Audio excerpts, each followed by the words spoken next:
Hey loves, welcome or welcome back to my channel. Today guys, I'll be checking out this interesting video from Candace Owens, and it's titled, Did I Betray Donald Trump for Vivek Ramaswamy? And you guys, I'm excited for this. If you're yet to subscribe to this channel, please consider subscribing. Give this video a massive thumbs up, comment, share, and all that good stuff. And without much ado, let's see what this video is all about. All right, happy Monday, everybody. Now you're probably wondering why this doesn't look like my studio at all behind me. It's because it's not. There's actually a snow day here in Nashville. In the South, let me tell you something, when it snows, the world shuts down, but not the show. We are bringing it to you here from my home. As I said, it's also MLK Day, so let's check in on Black America. How are things going since the time of MLK Jr.? Also, guys, somebody toss me the Elmo gif. Yeah, that was what happened this weekend when Trump came for Vivek Ramaswamy. And then I was trending all weekend and the world's burning down. You're in with MAGA or you're out with MAGA. We're definitely going to talk about that. And of course, don't forget, it's Iowa Caucus Day. All that coming up on Candace Owens.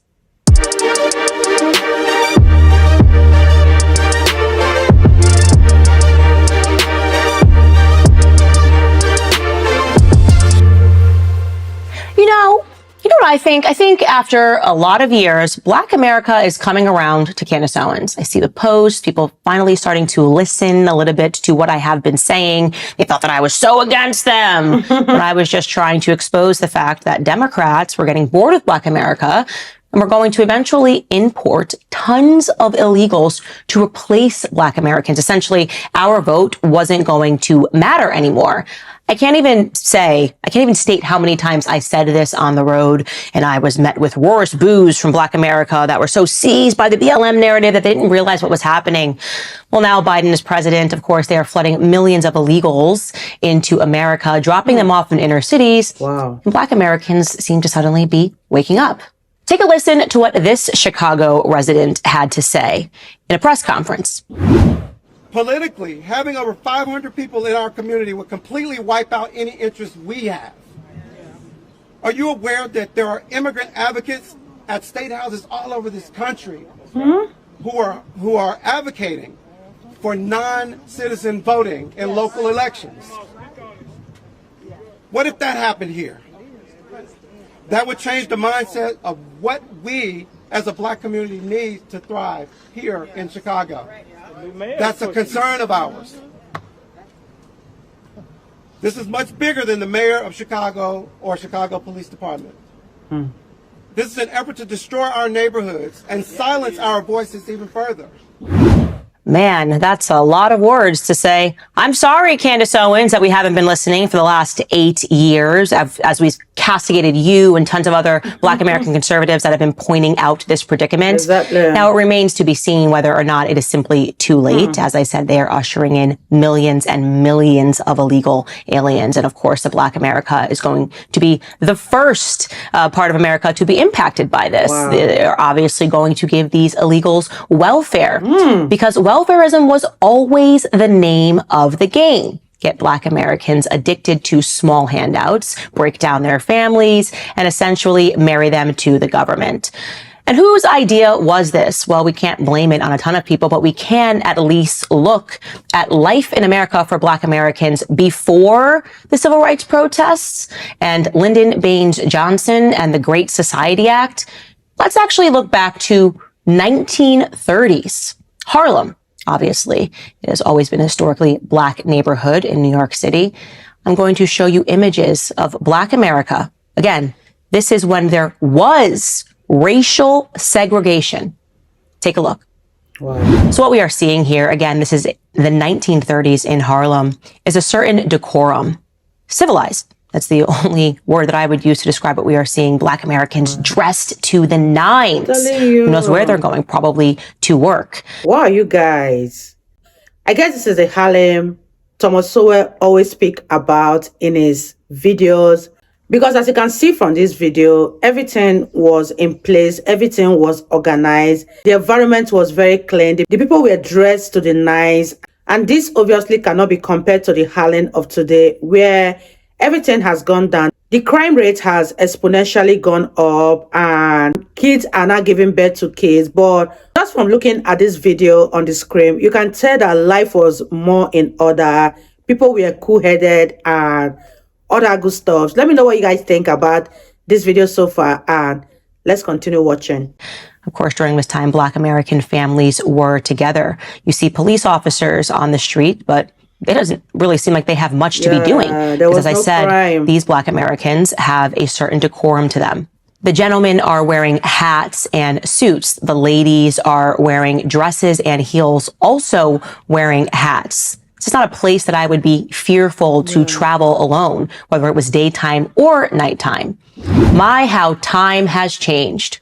We know that simply is not the circumstance in Black America today. We know that if you went into a Black neighborhood in an inner city, you would see things very differently. We also know that bizarrely there's a sense of entitlement when it comes to Black America. At the very same time that we are insisting upon this victim narrative, which has been taught to us by Black Lives Matter, diversity, equity, inclusion departments. Oh, Black America, nothing is ever your fault. The reality, we hold a lot of power in this country. All we have to do is throw out the accusation of racism. People are fearful to tell us that what we are doing is wrong because, again, they will just be labeled as racist. And who wants that? Especially if you're a white American. I was absolutely shocked by what I saw of this clip that took place in an airport somewhere recently here in America. This is a Black man rapping because there are no rules, apparently, if you're a Black American and you are in an airport. Take a look. Why is it disturbing the peace? What was this? No, this is bad. No, I'm the next one to get rich. No, I'm the next one to get rich. This thought I was falling in love. Ha ha ha, I'm leaving you. Get out of your feelings, let's get it together. As soon as you get it, we taking it. What? I think I'm jealous. As soon as she like another I'm ready to dip. Get in the stomach. Still kind of mad, but I gotta be honest. The cool on the trip. Somebody save me. I'm going crazy. Pop me a purpose at 30. I'm dizzy. I need a Lambo. I need a Rari. I need a Bentley. He's not now, okay. Does that young man look like he's suffering from racism in America? Does he look particularly fearful that there are white people around him, that they're going to do something to him? Nope. As I said, what we are suffering from actually in this country is extreme entitlement. So Black America and all of America, if you are willing to listen to what I have been saying, because an element of this, of course, is people that are suffering from white guilt and a fear of being called racist. And the people that are sitting around there not saying anything. I would have said something so quickly. As you guys know, I am constantly talking to people about their inappropriate behavior in airports. And of course, it's not just Black Americans. It's also white Americans, as we've covered on this show. But what Black America is actually suffering from, how we got here, is because of extreme welfarism, which brings me to Martin Luther King Jr., who believed in the radical redistribution of wealth. Yes, an element of Marxism in which he supported. We'll just take money from people and redistribute it. And an era was born. Lyndon Baines Johnson, an avowed racist that sat in the White House, said, what about the Great Society Act? What about if the government incentivized you to behave poorly so that you could never get ahead in life? And here is the truth. And I really want you to listen here. Don't be offended, because it is a fact.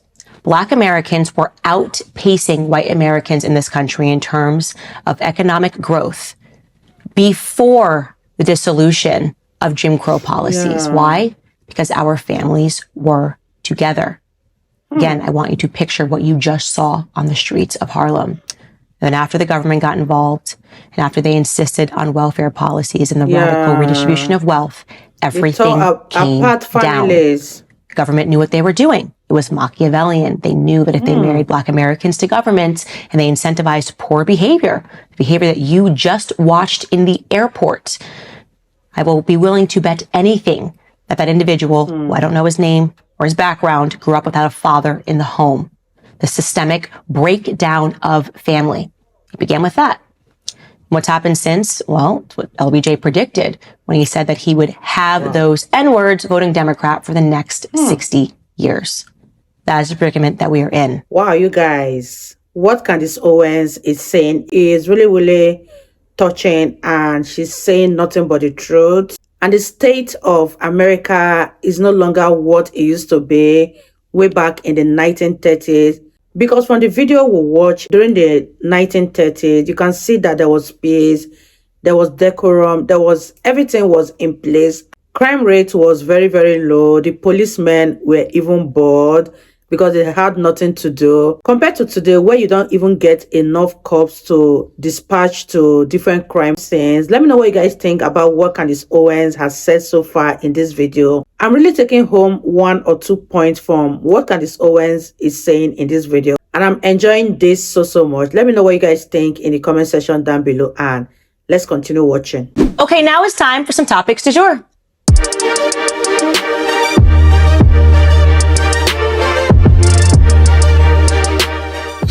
It's going down, guys. Give me another appropriate meme. Yeah, guys, a little bit of drama heating up. Vivek Ramaswamy versus Donald J. Trump. I don't think any of us really saw this coming. So let's just kind of reflect on what actually went down. What triggered Trump to issue I wouldn't say blistering attack, but an attack for sure on Vivek Ramaswamy? Well, Vivek posted this picture of him and some of his supporters wearing a particular t-shirt that Trump didn't like. So as you can see, the t-shirt features Trump's viral mugshot, and it also bears the words, "Save Trump, vote Vivek." Wow. And yes, as I said, that rubbed Trump the wrong way. Now, to be clear, Vivek has been talking about this on the campaign trail for some time. Obviously, Vivek is running against Donald Trump. And the reason that he is running is because he believes that conservatives are walking into a trap right now. And there are some aspects of this that I very much agree with. He's pointing out the fact that there is no way that the left does not have a plan to make sure that Trump does not go into the White House. We just lived through January 6th. And for those of us that have been saying that obviously that was a deep state event, then you realize that there is nowhere that they won't go in order to get Trump off of the ballot, which is what they are now doing in some states. Vivek has been obviously supportive of Trump and everything that is happening to him legally. He has said that he will remove himself from any states. He would remove himself from the ballot within any states that were just going to neglect to put Trump on the ballot. And that has been, I think, tremendous. He's been, again, unbelievably supportive of Donald Trump. He has said that he is the greatest president of his lifetime, and he believes that Donald Trump has been a part of a mass awakening, myself included. Yeah. These are things that are abundantly obvious. Now, Vivek has also stated that he believes their intention is to make sure that Trump in some capacity can't run. Maybe it's going to be another pandemic. Again, something that they did in utter desperation that we could have never foreseen happening, but it impacted votes. And he thinks it's going to be a two-horse race. He thinks what they're trying to do is to make it between Nikki Haley, who is very clearly their favored candidate. Every single poll is pretending that she's experiencing the surge, and yet I can't find a Nikki Haley supporter. Yeah. Every time people conduct mini polls on Twitter, Nikki Haley is always last picked, behind Vivek Ramaswamy, behind Ron DeSantis, behind Trump. But apparently, according to the mainstream media narrative, she is surging. Everybody loves Nikki Haley. Everybody loves the idea of going to war forever. That's what we want. We want the military. Yeah, you guys, you can tell that something is fishy with Nikki Haley, and I'm glad that Candace Owens is pointing it out. Let me know what you guys think about this so far, and let's continue watching. We want the military-industrial complex. We want to keep waking up in the morning and going to work so that our government can spend it overseas fighting never-ending conflicts and ones that we keep losing. That's even better. If we can all get up in the morning and go to work and have our tax dollars sent overseas to lose, give me Afghanistan, give me Iraq, give me Ukraine, that would be great. I know that's what everybody at home wants to do. And so Trump did not particularly like this t-shirt. He does not believe in this theory. I guess they think that, maybe they are recognizing that the left has some plan, but maybe they're thinking that they can't do it twice. I don't put anything past the left. Here's what Trump wrote about Vivek Ramaswamy on Truth Social.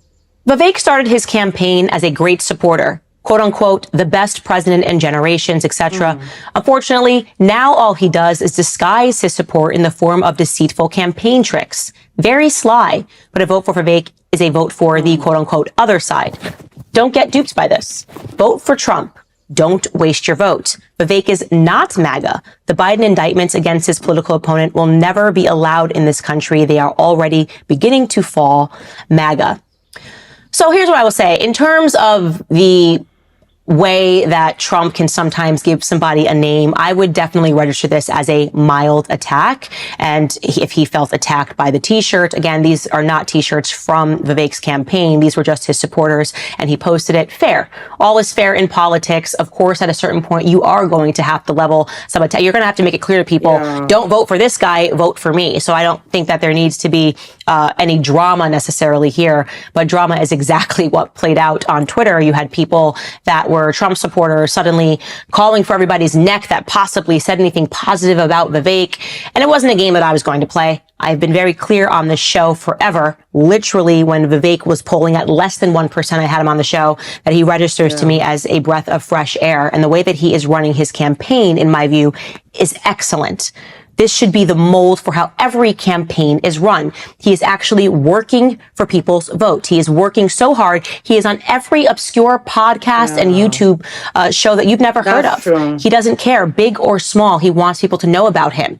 And what I have said on the show from the beginning is true. He registers to me as an extreme overachiever. You can see that he's just wired differently. I believe that Vivek is brilliant. I believe that he is actually a genius. If every single candidate had to sit down today and perform an IQ test, Vivek would leave them all in the dust. That's just the truth. He's operating at a superhuman level, and it is amazing to watch. He is not sleeping. He does not drink coffee. Obviously, you know, I spent last week on the campaign trail with him.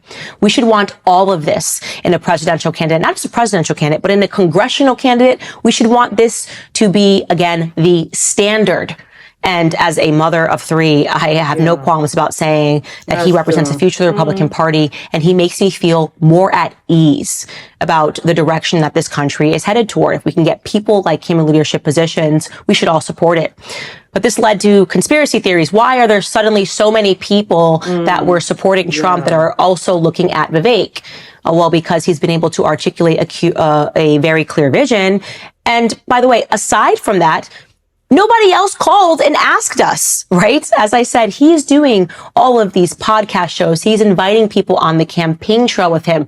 Has the DeSantis campaign done that? Had they done that, I would have gone, because I want to tell people what I am seeing. Has the Trump campaign called and said, hey, can we do the show? Can we talk? No. They're running remarkably different campaigns. I would say DeSantis is running a campaign for his donors. And I would say that Trump right now obviously is reasonably focused on his indictments. He's not running the same campaign that he ran in 2015. And Vivek's campaign looks a lot like Trump's campaign in 2015. Trump was doing everybody's show. He was getting out in front of the people because the mainstream media would pay him no attention in the same way that they are paying Vivek Ramaswamy no attention. They don't want to make it seem like he's even an option. They're not even polling him in Iowa. People are saying that they're receiving phone calls from polling, and they're saying, who would you vote for if it wasn't for Trump? Would you do DeSantis or Haley? And so don't make a conspiracy out of something that isn't a conspiracy. It's just hard work. We're not used to seeing that sort of a work ethic.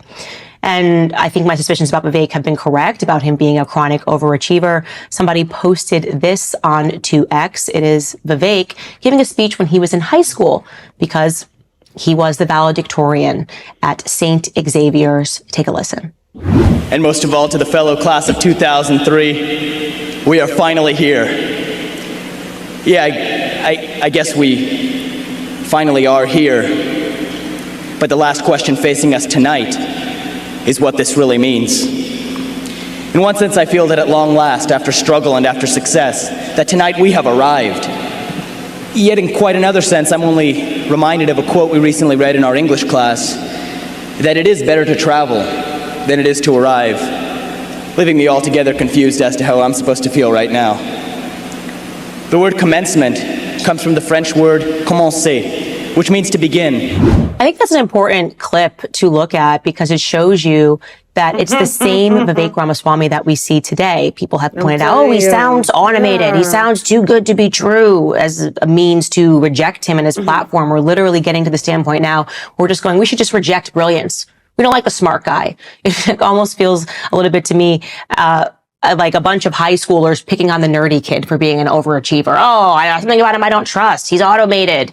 And I will say that there are aspects of him that are automated. when I was with him, his ability to understand things deeply, automatically, speaking to truckers and them talking about. Wow, you guys, I can tell that Candace Owens is in total awe of Vivek Ramaswamy's intelligence, and hence she is endorsing him. But I still don't know if he stands a chance against Donald Trump.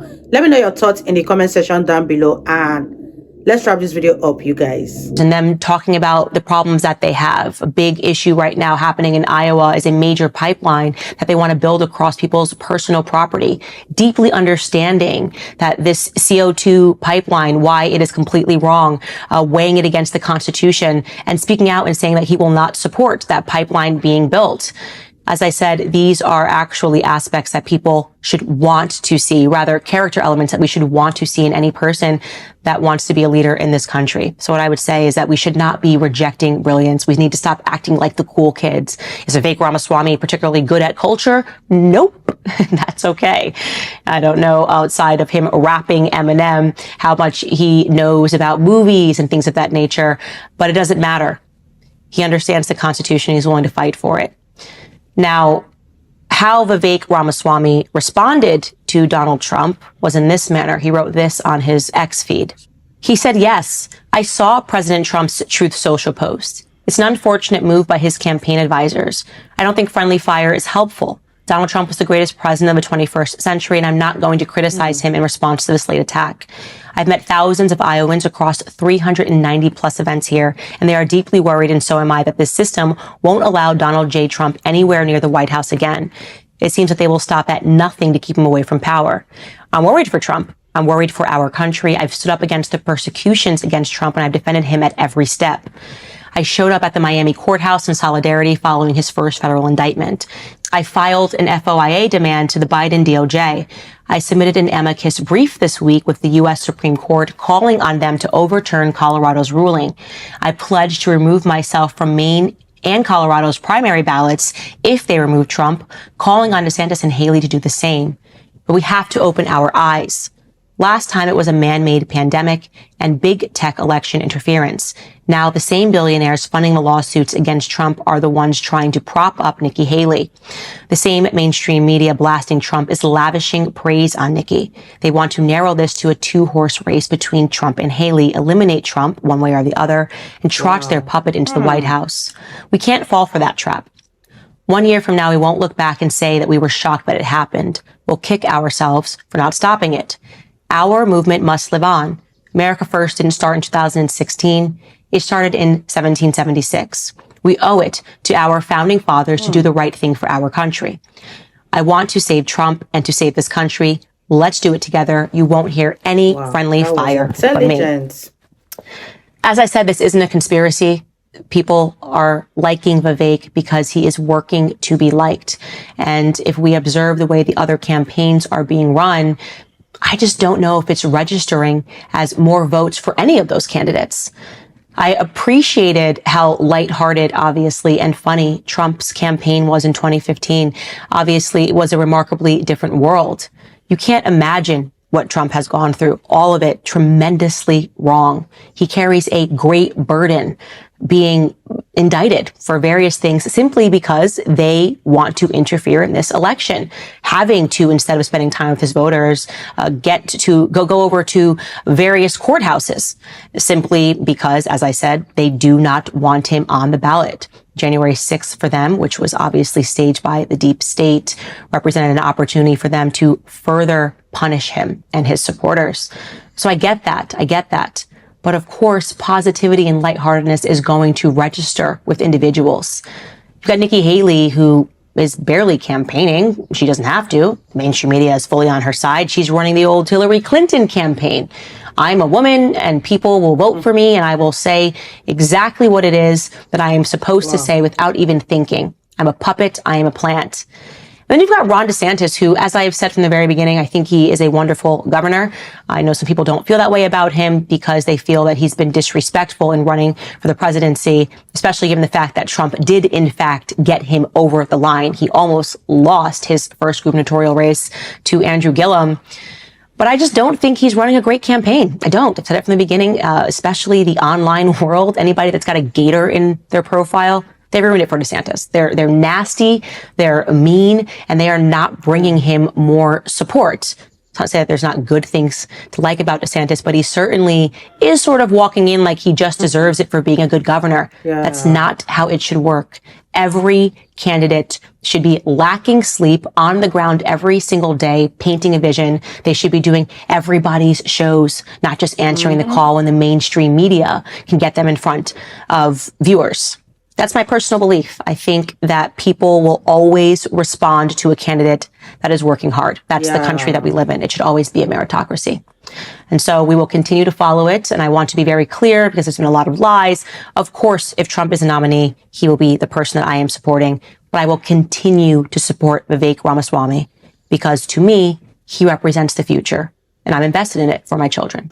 Wow, you guys, that was such a beautiful one from Candace Owens. And let me know what you guys think about everything that Candace Owens has said in this video. Would you vote for Vivek Ramaswamy after hearing all of this praise from Candace Owens, or you are still standing with Donald Trump? Leave your thoughts in the comment section down below. I really had fun reacting to Candace Owens. If you guys totally enjoyed watching, give this video a massive thumbs up, comment, share, and all that good stuff. And this is me officially signing out. I'll see you all in my next video. Bye, guys.